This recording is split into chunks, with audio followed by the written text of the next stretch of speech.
the book allows you to understand money and go through the journey of money through other people's stories, so that you can see yourself in these stories, in these circumstances. And so it's relatable. It's an easy read because of that. Now, one of the characters in the book is Douglas Waudo. And those of you who have read the book or have been through Centonomy open days, you must know Douglas. And Douglas has been a fantastic friend, a fantastic supporter of Centonomy, but more than anything, he just has an amazing story that can relate to us. I've learned a lot of things from Douglas. Douglas is one of those examples that where the student became the teacher. So Douglas, welcome. Douglas is a communication specialist. He's a farmer. He's a father.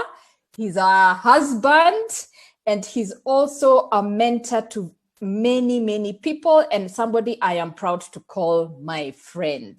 Douglas, so good to have you back again. Thank you so much. So Douglas, I'll just start with, let's start from the very beginning. And if you're joining us today, you know that our topic is called the Millionaire Journey.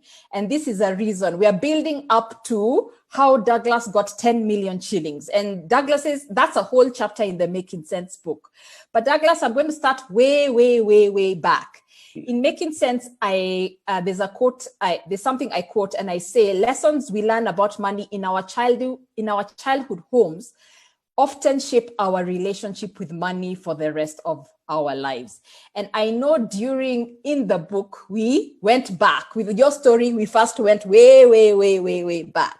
So maybe you can share, how did that shape your financial journey? Let's start from there. Hi, everyone, and thank you for joining. And really grateful for Waceke, my good friend, for having me. And I am a good partner of Centonomy, so I'm glad to be in this conversation, and I look forward to a wonderful conversation today. My journey with money, I had to start from the beginning where it began, because that is where it shapes your mindset, your relationship with money. Yeah. It starts from your childhood. And for me, it started with my surrounding, my environment, my family. And it started with how I saw my parents and the people around me, my elders, relating with money, but more family and specifically my parents. And for us, money was a means of transaction. It was a commodity. It was something that I get and I spend. And so that was my first, so to speak, relationship with money. So if you are sent to the shop to buy sugar and you're given 20 bob or 50 bob, and sugar is 48 bob, so you don't have to account for the 2 shillings you are expected to buy sweet. And so I knew every time money comes in, money has to be spent. So the concept of saving and investment was very foreign to me. And this kind of built it up until into my adulthood and when I started even working. But it all began with that. And also, we never used to talk about money in my home. And I'm not here to blame my parents. I'm just here to share my story and how it has impacted and who I am today. And thanks to, a wonderful program such as Centonomy. And so we never used to talk about money. No zero money conversation, things to do with savings.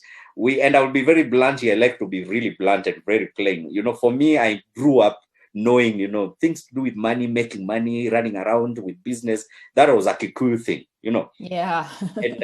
and since I'm Luya, it was not for me to bother about money. So I grew up knowing money is to be spent. I didn't know anything about savings or investment or personal financial management. And that kind of followed up to where my, the story is there in the Making Sense book.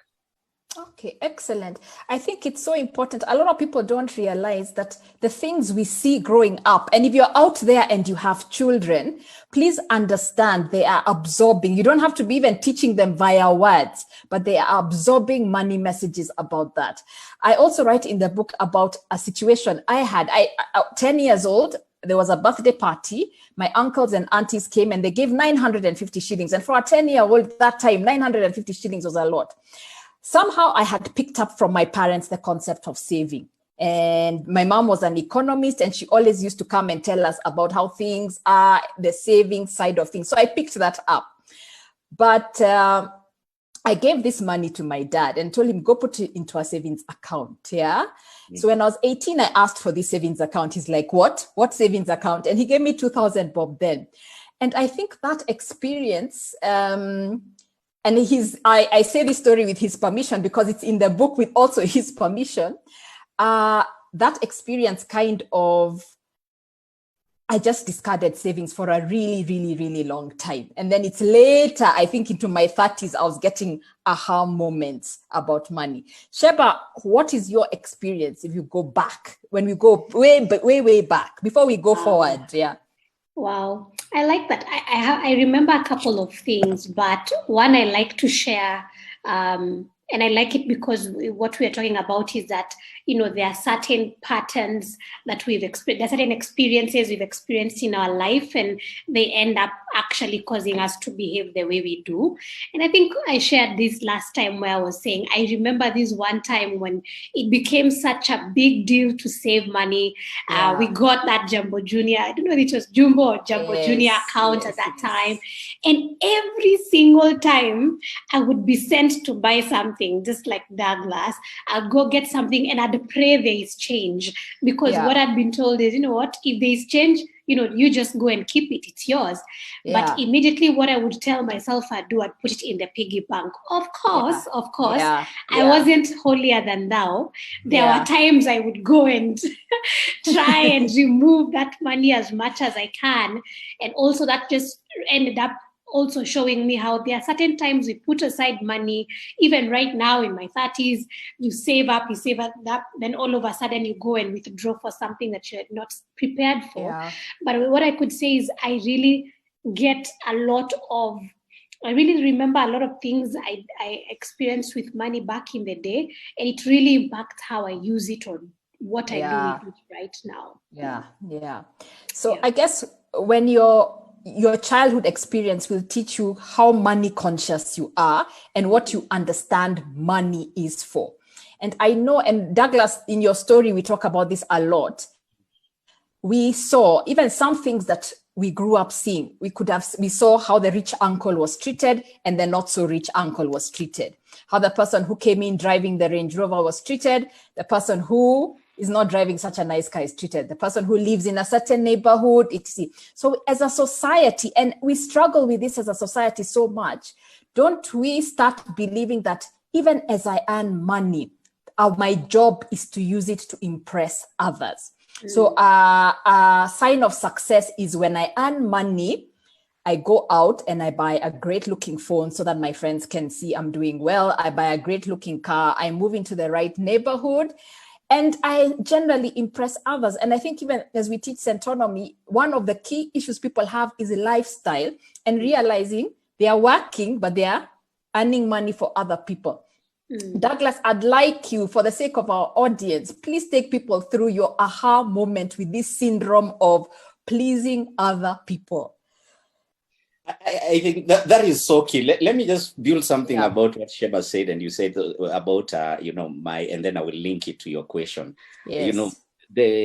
And this is very important, especially for those who are listening, particularly parents who have children, because you have an opportunity at this moment to kind of lay a foundation and kind of just drive them to the right way and attitude about money. It's all about mindset. Because it's about how you observe your parents spending money, people around you spending money, how they get with money. And it forms your worldview and your belief system about money. And this is very key.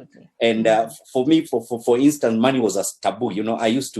Money was something that was never talked about. And so it's important to have these kind of conversations with your children and also with yourself as an adult. So that leads me to, so you can imagine from how my story began, no idea about savings, never bothered anyway, even into my adulthood until I joined Centonomy, never bothered to learn about money in terms of saving, wealth creation, personal financial management. I just used to know I have a salary, I have a good job, I'm good to go. Guaranteed I'll have a check by end of the of the month, and I will pay my bills, and life will go on. And after 24 days, I will get another check, and and that is it, and that is it. And so I got caught up. So I go through high school, I go through university, struggling with money, always broke. I remember when I got to Form 1, the first day, and I was given 100 shillings. And I was so excited. For me, it was a lot of money.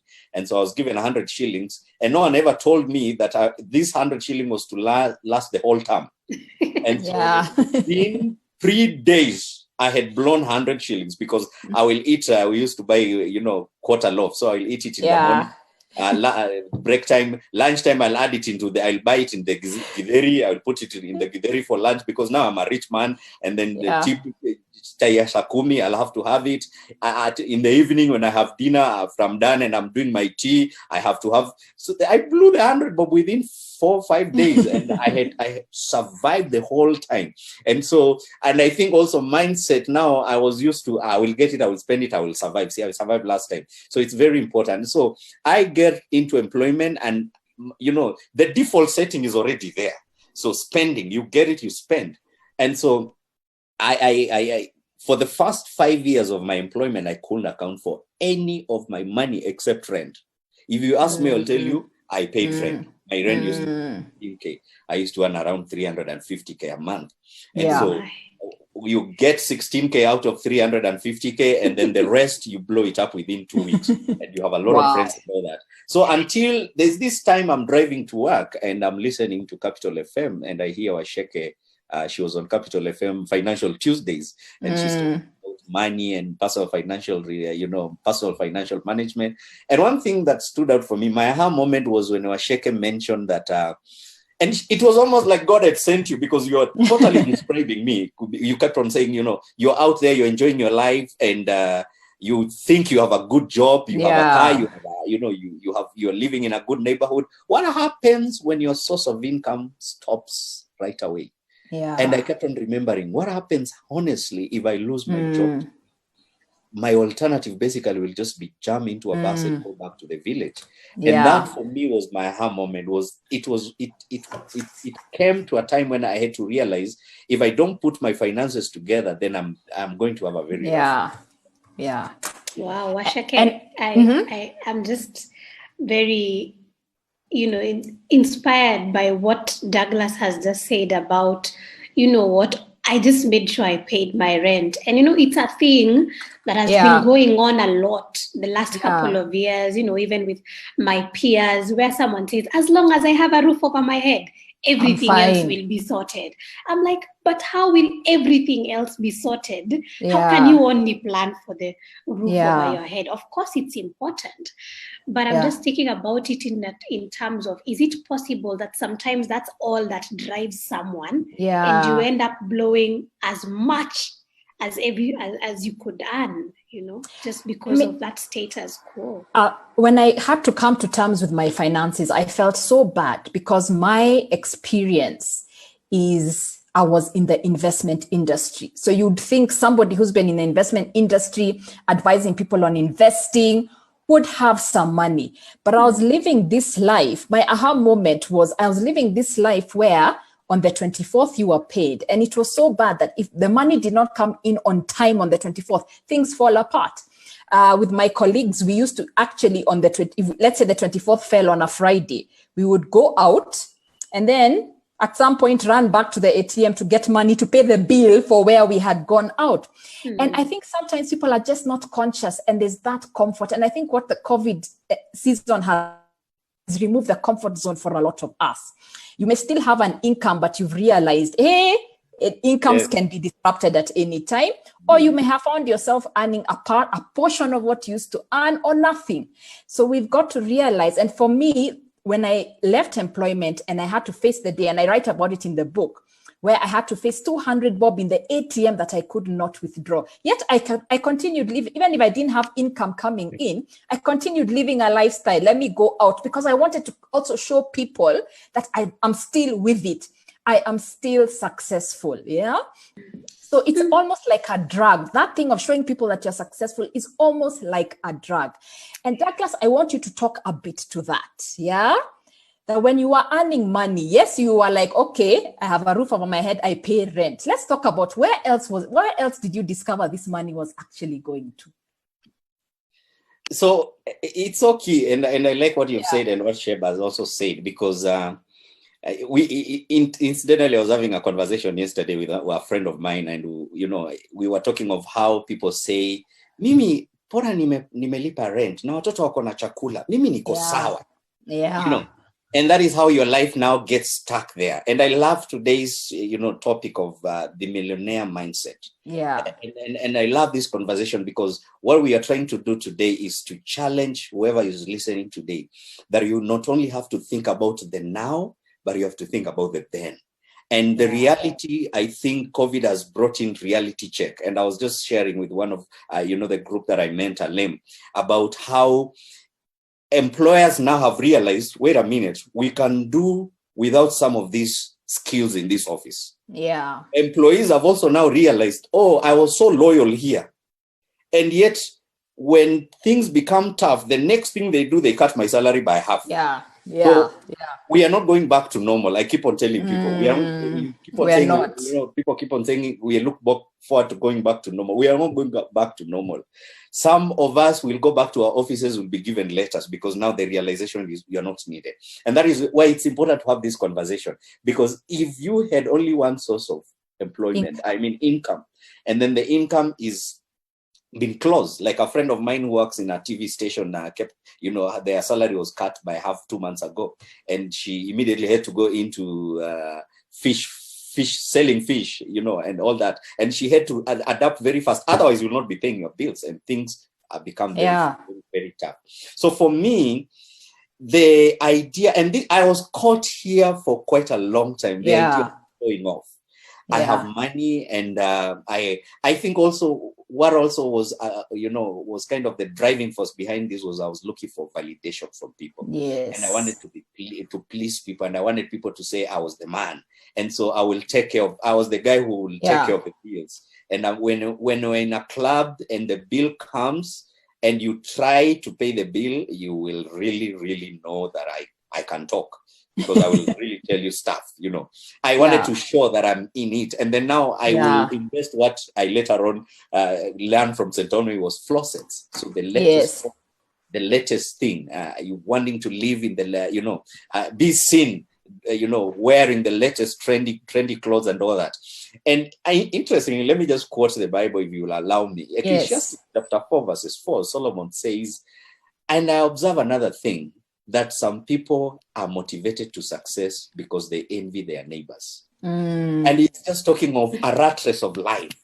And one of the things that really I learned from Centonomy and has been like the bedrock of my financial journey up to today is the idea of planning, financial planning. So I don't have to go with the crowd. I go with what I believe is where I want to go in terms of my finances. And you may hate me, you may call me stingy and all those kind of things. But I know where I'm going. And so I don't have to be trapped. And a lot of people are trapped here, where you get money and you want to take your kids to the best school, but you can't afford.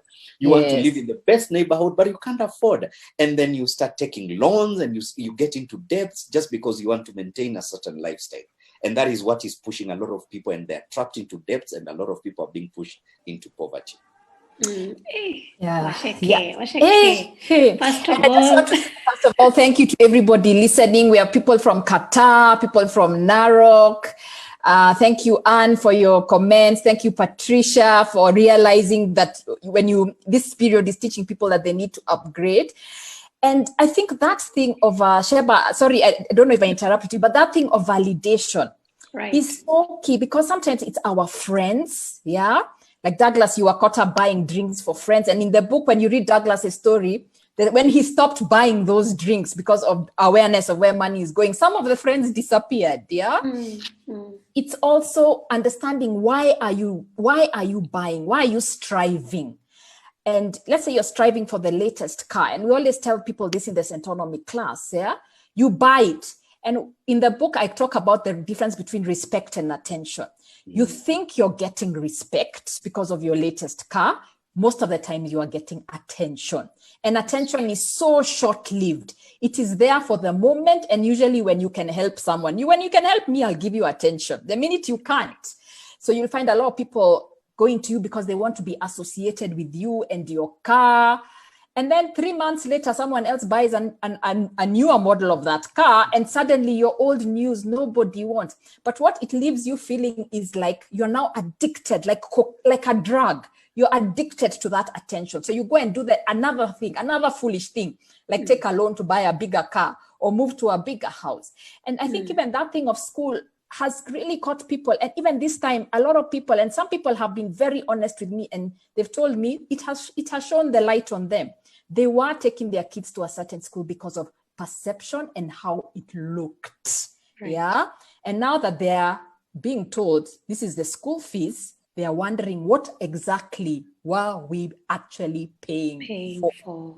Yeah. And they're now starting to question and understand how much of it was real value based on what they can afford and what is good for their child. And a lot of it was, I want to be able to say my child goes to XYZ school. Yeah, so we are also dragging our children into this, and those children grow up seeing this. They see you struggle, and it enters their minds that this is the way what money is supposed to be spent for. Sorry, Sheba, go ahead. Yeah, no problem. I was noting down the key words that have been used in this conversation thus far. There's a word adapt. There's a word validation. There's a word the rat race. And, it's so real. That trap, for me, I see the rat race as that trap of spending because I know I will still make more. It's still obvious that somehow things will be figured it all out. And you know what? I remember a time like in my business, sometimes irregular income can be interesting. Sometimes, 1 month we make so much money, another month you make a little bit more. Yeah. And you know what? I remember that I actually got into the trap of, just like Douglas, let me live my life. I've been working so hard. See, obviously next month we will do a little bit more. We will make more money. But then there's also the need of just understanding what you've just said, Douglas, about planning and purpose. That if we just adapt, into just being individuals who usually think about our goals, then now you're able to work backwards and say, even if this is my situation, how can I prepare or plan myself so that I don't spend because of what other people think or based on other people's opinions? There's something, let me just jump in before Waceke comes in. There's something that really stood out for me when I joined Centonomy, and I will never forget it. And, it says you are where you are now financially because that is where you've chosen to be. And I was like, wait a minute, but I thought I'm here because the government, the way we like giving all that list of reasons and why things are not working, or the government, or if I was only born in Nairobi, I was born in the village. So I had also disadvantage. I had to really climb the tree very fast and catch up with everyone. So I had all that list. If probably, my parents were this other tribe, maybe I'll be like this. And then I realized, wait a minute, it's my sole responsibility to manage my finances and to be financially free. And I remember even before I came to Centonomy, I used to really hate Januaries. And this is captured in the book because it was, I used to be so broke. I used January. To be broke, the other months, but January was like the grandmother, the grandfathers, the uncles have come abroad. They have come now. Everyone now has joined, and it was so bad. And when that statement came through, I was like, you are where you are now because that is where you've chosen to be. Then I realized, then I have the powers to actually get out of this and break the cycle. And something really different. helped me to break out and start building my financial, my financial abundance. Wow. And it's not just about, sometimes it's also, as human beings, we need to start choosing, when we're choosing to spend money, what do you value? So you can spend money trying to please other people, like what we've talked about, or you can say, actually, in my life, these are the things I'd really value. So there's the practical side of things where you're like, I want a home, I want to invest, I want to save, I want to fund my children's education. And maybe there are those things. And for me, it was traveling. And I remember And if you've read my book or heard me many times, I talk about how the 300 bob, I realized is a holiday, and it changed. It is the calculation that started Centonomy. 300 bob a day adds up to over 100,000 shillings a year. But I remember talking to somebody who at some point who was earning a lot more than me. And I was telling them I was going on a holiday. I think at that time I had saved enough, and I was like, oh, we are going to Cape Town for a holiday. Yeah. And they're like, oh, you must be earning a lot of money. First of all, I'm not earning a lot of money. And I was looking at the person who's talking that, and I'm like, you probably earn 7 times more than what I'm earning, and you're still finding it impossible that I'm going for holiday. But when we broke it down, a lot of his money was going to the bar. So he thought going for a holiday was too expensive, yet he's drinking that money every weekend. I think what he was drinking every week could take somebody to the coast every week. Yeah. So sometimes when we're not aware of where our money goes, we get very short-sighted with money. We get very myopic. We start complaining and blaming the government and things like that. Yet every day we are actually spending that money. And I think when we're also doing that, somebody talked about how they want to upgrade their skills. You also don't see the obvious. When we're busy complaining, oh, if only the government, if only I was brought up here, if only my parents did this for me, if only what, you don't see what is in front of you. I like stories in the Bible because with Moses, because God was always telling Moses, what is in your hand? What is in your hand? And everybody has something in your hand. And I remember even when I was starting Centonomy, and I started writing articles. First of all, I do like writing. Yeah. So I think people have come to this world with the giftings that they ignore. So I started writing and started being paid 3,000 bob an article. So in a month, that was already buying food for the house. So that was another thing that completely changed my perception. Sometimes we are thinking it's out there. I must get 5 million so that I can buy land and make a lot of money. Yet you're ignoring your creative, God-given gift. And I know, Douglas, this has been such a huge part of your journey. What in the Centonomy 101 class we call non-financial assets. So this is not about what is in your bank account or which property you are inheriting from who. Yeah, non-financial assets. So Douglas, please take us through that story. Oh my goodness, my favorite. This is my favorite part now. Non-financial assets. That was what an eye-opener, honestly speaking. So let me just paint the picture. I used to think the more I earn, is how I will be financially free. If I need to do something, I have to either get a bigger job. So I was obsessed with thinking of applying for more jobs. And there's nothing wrong with that. But then one of the things that I realized that really stood out for me for Centonomy, and for me, this was a game changer, was that God has given me non-financial assets. These are giftings. These are things that are not financially, like in terms of a job or what, but these are skills, these are talents, these are the passion you have of different things that you can really use that to bring money in your account or to bring an extra income. And one of the things, and I'm usually a very practical person, so immediately I learned from Centonomy this, I reached out to one of my friends because I realized I've been in an NGO, all this is going into my 16th year. And so I realized I know a lot of, directors in the NGO world and these things of communication consultants. And I'm good in writing and developing communication strategies, and doing all those things. And so I reached out to him just as I think it was, module 4 of Centonomy. Yeah. And I asked him, if you have any job for me and all that. Long story short, he gave me a consultancy that I did within a month. I had finished. It was more of just developing communication strategies and profiling of his organization and all that, and editing a lot of their resources guidelines for for health stuff and all that. And within a week, 4 weeks, I had earned $500,000 out of my salary. And so that opened my mind. I realized I'm sitting here with resources which are skills, I have knowledge, I have experience, I have passions. And also, before that, I had studied in India and had written my first novel called Confessions, Far From Home, Confession of a Foreign Student. I was writing it for fun because I used to have a lot of free time. And so I realized I have this book that I can actually use and market and get an extra income. And that kind of led me to start thinking of my second book.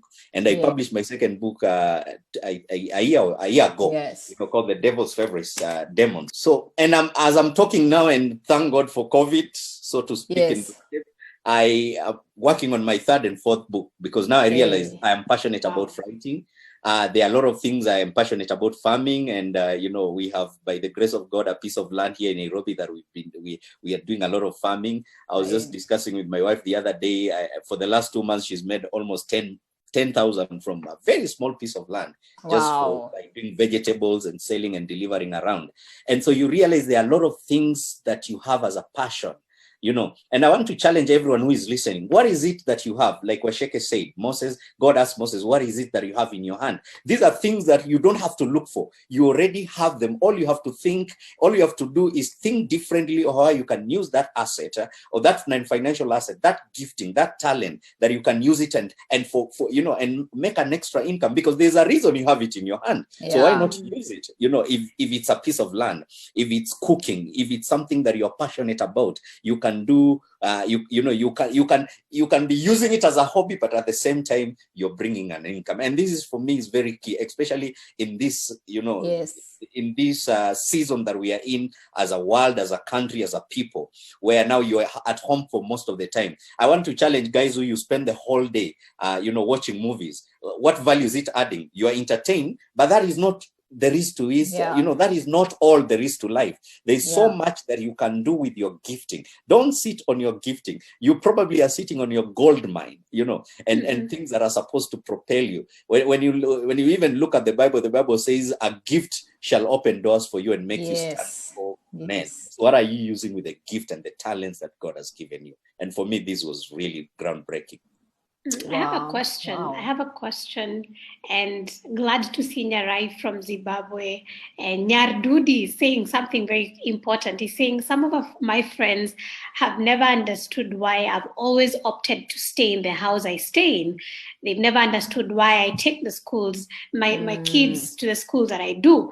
And my question here, and I usually get it as well from our clients, and I would want you to speak to it, Douglas. So if I'm to reduce on how much I spend when I go out to the club, if I'm gonna, live in a cheaper house, where am I taking the rest of the money?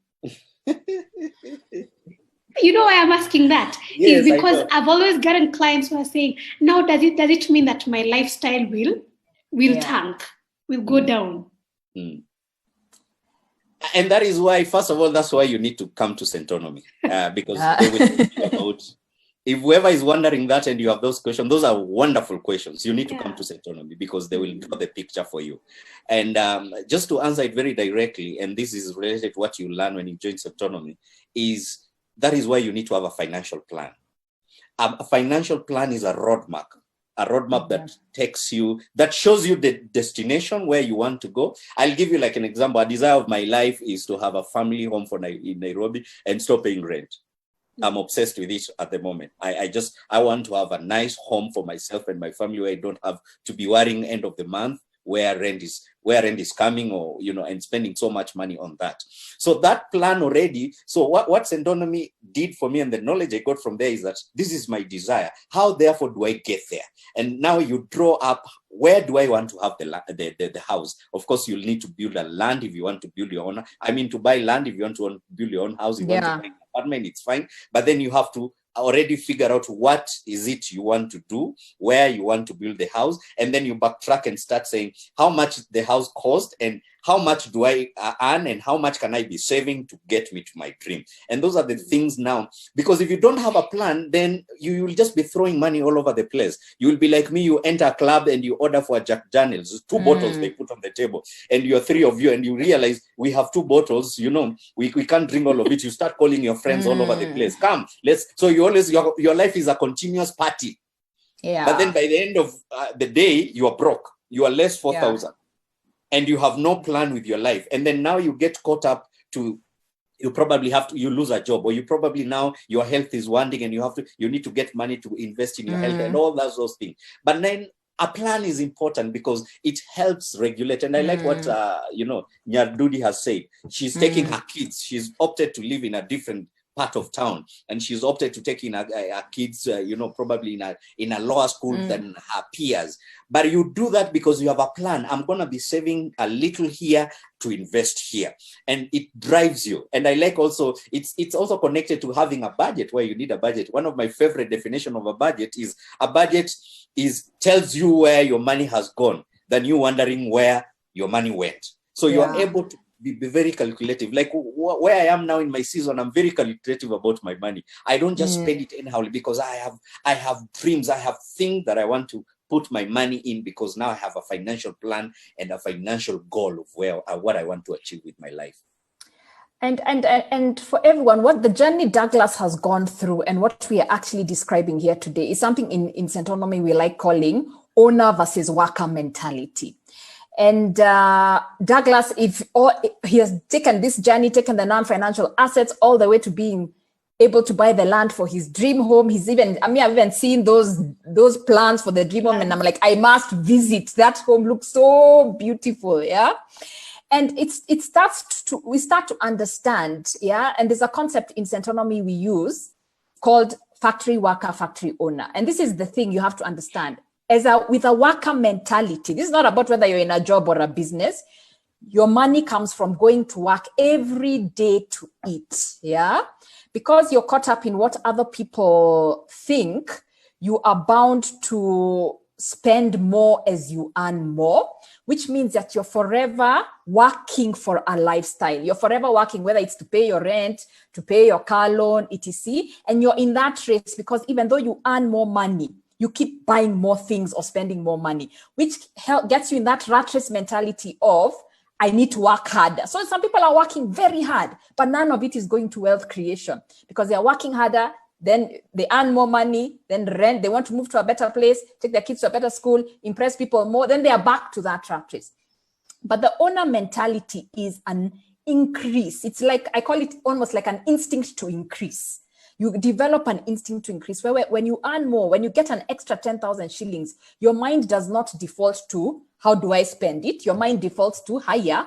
Can 10,000 become 20,000? Can 20,000 become 30,000? It doesn't mean you don't enjoy your life, but you're more conscious of investment rather than consumption. Because if you do want to create wealth and take this millionaire journey that Douglas has gone through, investment and consumption cannot compete. Wealth creation and consumption cannot compete. One has to be the master. You cannot do both equally. Yeah. So you have to, and I want to, some people like Judy was saying, that is why I've chosen to live my friends ask me, why am I living here? Why are my kids going to school? I'll say, congratulations. And I'm clapping for you. You do have a wealth creation mentality. That's why you're doing it. Please remember this guy, wealth creation and consumption cannot compete.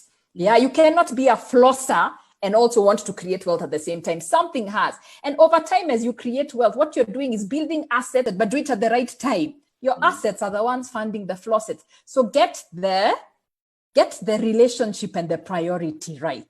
Yeah. So can I just say something? Yes. Jump in, yes. And I was reading, the Bible says in Genesis that, and God blessed them. This is man and man and woman and man and woman. And he says, be fruitful and multiply. And so I was meditating on that. Be fruitful and multiply. He didn't say multiply and then be fruitful. So you have to be fruitful first and then multiply. This is also good. This should be taught in African schools about family planning. Yeah. Don't multiply fast and then you spend the whole of your life trying to be fruitful. Yeah. So I think it just adds up to Waceke at what you're saying. Yeah. Be fruitful first, bring in wealth first, and then start enjoying your life. Because if you do it the other way, you will always be caught up in a rat race in a battle of poverty. Yeah. Okay. Sharon, you're saying something? No, I'm just saying, Douglas is very funny, but that is a real point. That's a real point. Sharon Kipchumba is saying, I like the point of having a goal. I want to confirm that a goal gives you motivation to wake up every morning to work hard, because there's a reason. There's a reason why you want to do something. Like for me, I make sure I have all my goals in a place on my desktop. For me, I have all my goals there. It's very easy, so that even in those tough days, you're able to tell yourself, why am I at this again? And I like that point, Sharon. Jerry is asking, I started tracking my expenses because that's one of the things also we learn, and realize that the biggest percentage goes to the extended family. How do you draw the line between family and the financial plan? It's a word that is very important in life and any relationship. It is called boundaries. Yeah, because you've got to first understand. First of all, set your mind to what is the goal. What is my financial plan about? And the thing is, when you want to achieve something, you don't treat it as a plan B. It is plan A. So if your financial plan requires you to save 20,000 shillings a month, that's not a luxury. In your mind, that cannot be even money you consider that you have. So when people come and ask you for money, it's not, as much as possible, it's not from the 20,000 shillings. So do your budget and understand, what can I afford to be giving? I'm not saying don't give and don't help people. Absolutely not. What can I afford to be giving that also does not compromise the long-term financial plan? Because you're the same person who, if something happens to your income and you can't feed people, even those people you are supporting will also be dragged down as well. Yeah. So it's in your best interest, and even the people you want to help, for you to have that stability. So do that budget. And that's what we teach in Centonomy. First, make your financial plan plan A. So if you need to save 20,000 shillings for your financial plan, treat it like rent. The same way you would not tell your landlord, my relative is in problems, can you give me a discount on rent to sort out my relatives? That is how this has to be important. Then if you can decide, I can give this amount of money per month or per year to family and extended relatives. That would be my suggestion. Yeah, that's a good one. Boundaries. That's a good boundaries. And I just want to pick up on something that somebody said, about having a goal, which is actually the final part I wanted to talk. And in the book on page 9, I quote that if money is the ultimate goal, you will never have enough. You will never be satisfied. You have to discover purpose. Yeah. So this is not just about, let's make millions to look good. Let's not make millions just for the sake of having millions, because without purpose, it will be, I earn $1 million. What will I want? And we've seen people all over the place earning money without purpose. I want 5 million. Then I get 5 million. I want 10 million. I get 1 billion. I want another 3 billion, because if the money does not have a tool. So money is always supposed to be a tool for the life that you want, not the life itself. Yeah. I know, Douglas, you're a man of purpose. Yeah. And I just want you to just tell people how you have balanced this wealth creation journey, in which you have done so well, with purpose as well. Yeah. So let me just answer that, and this will also help a few people out there. Yeah. 5 questions that I was able to answer for myself that, and just probably before that, I'm seeing someone is asking about how I was able to get out of the trap of, blowing 350K. Buy the book, Making Sense. Order it, buy it. It will be delivered to you. It has all the information. You can imagine if we had to cover that book today, you will probably be here up to. We'll have to do 3 seasons of this conversation. So, get the book. It has all the information. It has all the, all the principles and practical principles of how I got that. 5 questions that helped me when it comes to money and purpose. Number 1, I had to answer, who am I? Who exactly am I?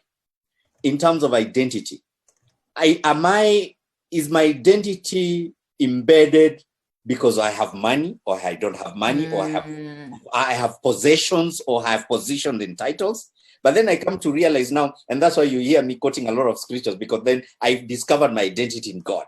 And so that gives me a sense of stability and foundation of who am I, so that money does not in any way, and I mean this from the bottom of my heart, money does not in any way define who am I. and you'll see a lot of people who have money, they don't have a sense of identity where they are. They're the ones who will misuse people, they will abuse people, they are very arrogant and very rude because they have money. They can buy things, they can buy justice, they can buy the law, they can buy judges, they can buy anything, they can buy the police and all that. And because now money gives them identity. I found my identity in God. The second question is, where did I come from? I know I come from God. And so I know I do not, and it's very important to understand this, because if you do not know where you came from, you will think now that money helps you to be who you are, and it's linked to identity. The third question was, who am I? It's the question of purpose. So purpose is very important when it comes to money. And if you continue with the journey of money and you continue getting financial abundance and you do not know purpose, you start abusing the money that you have been given. And that is why you see, like from where I come from, when someone gets, when you get promoted and you get a good salary, you marry a second wife or a third wife or buy a second bicycle. I'm just making fun. Anyway. So you have to know the money I have, the purpose. What is the purpose? By the way, what is the purpose of you even thinking of having, becoming a millionaire, of making more money? There has to be purpose, and that purpose has to be more than just, your own ambitions or your own dreams. For me, my purpose, I believe, is to do the will of God on earth. So whenever I use money, and one of the prayers I pray to God is as you bless me, like when Solomon asked God, he says, give me wisdom so that I may govern your people in the right way. So there has always to be a so that, give me, let me be blessed so that I also become a blessing. The way God also tells Abraham, I will bless you though you become a blessing to other nations. So why are you being blessed? Why do you have money? There has to be a sense of purpose. So what I've done is that I have linked my life and having a personal relationship with Jesus Christ, and I use biblical principles to be able to even earn more money, and of course the knowledge I get, earn more money, but be able also be a blessing to others. And for me, this is very key. So those who I need, and I'm not saying I stand on the road and I just dish out money to anyone who is in need, but I'm able to fulfill my purpose on earth by virtue of me having money and doing the good work of God, but at the same time also living an abundant life, having a good life, and just enjoying my life at the same time, but also living at a bigger calling, a bigger purpose, just besides of me having whatever I want. I hope that is able to answer. Amazing, Douglas. There's a quote I use when I'm teaching about money, purpose, and I actually call that section living abundantly, because living abundantly is not about material or whatever. It's am I? And I think for me, when I look at my why, when I drill it down, is am I living my best life? When I'm done with this life, will I be able to go to my maker and he says, well done, good and faithful servant? That is what I want to hear. Yeah. And there's a quote I love, and I use it anytime I'm teaching about money, guys, so that just as we wrap up, this can hit home. Whoever has, more will be given. Yes. He who has not, even what he has will be taken away. And for me, it's always from a point of abundance. If you start seeing your identity correctly, I started Centonomy when I was struggling financially, and typical thinking would be, if you don't have money, how can you be the one going and helping people plan their finances? And even in my own head, that was it. But I tell you guys, even to get to the client, I used to calculate, how do I get there? Does E in my car mean it can go 1 kilometer, 2 kilometers, and you hope? So the irony of it, but the things that God has put in you are not determined by external situations. So what you have in you is so much stronger than what it is. And it is your job to bring that out and start the process of multiplication. But if you keep saying, I don't even have, I'm not good enough, I can't do this and that, you're the person who has not. If you don't see what you have, even that will be taken away. Your gift will rot, because a gift needs to be worked. We're told even in the Bible, stir up the gift. Yeah, a gift needs to be worked. So if you don't recognize that, you won't. Then the abundance mentality, and that's why purpose is so important, is because you understand that even when you do create wealth, when you do use your gifts in the career that you have, it is not about you. It is wealth is not given so it can be about you alone. Yeah. Wealth is there to be spread. And everybody's purpose leads to that. Whether your wealth at the moment is in a gift you have, it is actually there to be spread. It is for others. Yeah. So service, everybody understanding what is my call to service going to be, and then the money will follow. And when you approach it like that, you start having a spirit of abundance. And a spirit of abundance always looks to how I have, not how I have not. That is a scarcity mentality, yeah? But a spirit of abundance is how do I have? Let me see what is in my hand. So Douglas, thank you so much. Any parting shots for people before we wrap up? I think just to say that don't look down at yourself. Probably you look around and you have a long list of how you cannot be financially free or how you're stuck in your current situation. There's always a way out. You can, I share my story not because I'm the perfect example out here. I still struggle with money day and day. It's still a learning curve, but I'm doing better than where I was. And so I just want to encourage someone who is out there that you can do it. Yeah. You can get out of debt. You can get out of the mess that you've created for yourself. You can make better decisions. It just starts by the first step. One of the things, my parting shot I learned from Centonomy is your goals and your dreams can only be realized when you start implementing them. There has to be a start.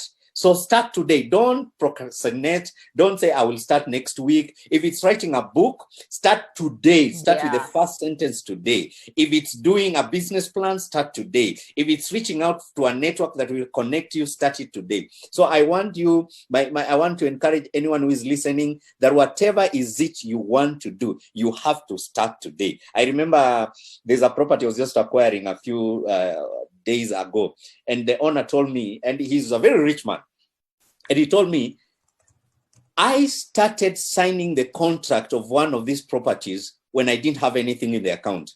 But the moment I signed, my mind went to work of how I was going to pay for it. And that is why I have all these things. And for me, it was a good learning lesson. Start signing that contract today by buying that thing today.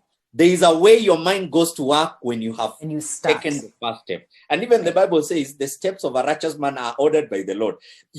God cannot order your steps if you do not take the step. Take the step. If you are stagnant, how can you be ordered? And I will leave you with Proverbs 16:3. It says, commit your plans unto the Lord and he shall establish your ways. Proverbs 16:3. So how can God establish your ways if you don't commit your plans to him? So first of all, you need to have a plan. So I will encourage you, start today. Not tomorrow, today. Immediately you sign off after this call. Start it today. Start now. Tomorrow will thank you. You started today. Thank you. Wow, Douglas, thank you so much. Guys, I'm sure we have all learned a lot. I have learned a lot today. And start. So you can start by reading the book, getting more of Douglas's story, plus other stories of other people, my own story as well, and a lot of worksheets and workbooks and tools that you can actually use as you read these stories. That you can get the book by calling the number on screen, and it can be delivered to you. You can also get it online at Trafu Books and Amazon. I know we have been joined from people from all over the world, so it is available on Amazon. And of course, if you're here in Kenya, also bookshops that Bookstop, Africa Book Hub, and Prestige. So do get the book and continue in these conversations. A lot of you have also asked about Centonomy. Centonomy 101 is the program that Douglas took to help him work out his relationship with money, figure out how to invest, the non-financial assets that he spoke about, and create that roadmap to being able to achieve some of the things that he's talking about today. The classes are online, so wherever you are, please remember you can log on. Our intake starts on 2nd June, and there are various options for classes, so do get in touch, and we can let you know on the number on screen, and we can let you know, or you can write in the chat your email address and somebody will get in touch with you. And I'm sure my team is also putting on the chat how to actually access the registration form as we speak. So once again, thank you so much, everybody, for joining us. Join us again next week, Friday, 2 p.m. for more Making Sense conversations. Thank you so much.